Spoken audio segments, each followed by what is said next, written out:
Le premier objectif de cette rencontre, c'était de le remercier en fait pour son implication personnelle concernant la mise en pratique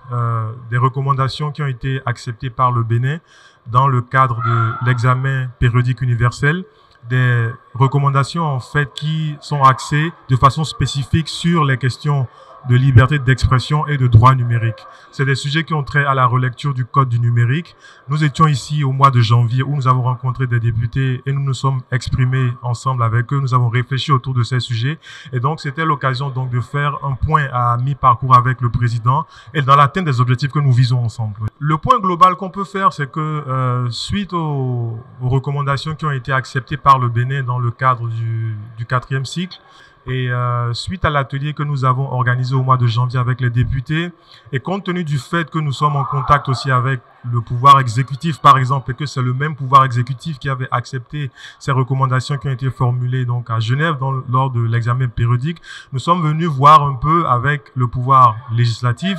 comment nous pouvons jouer de commun accord pour essayer de mettre en pratique ces recommandations. Donc, il est soumis à ses engagements puisque nous sommes dans un contexte où le pays a pris des engagements en adhérant à ce mécanisme. Le pays est aussi lié à des traités internationaux. Le pays a une constitution en fait riche de plusieurs textes et donc tout ce contexte en fait est favorable à la relecture de textes qui peuvent être défaillants, comme c'est le cas du code du numérique, parce que plusieurs pays avaient souligné déjà des incohérences. Et donc, il était important de rencontrer le président de l'Assemblée nationale, puisqu'il est le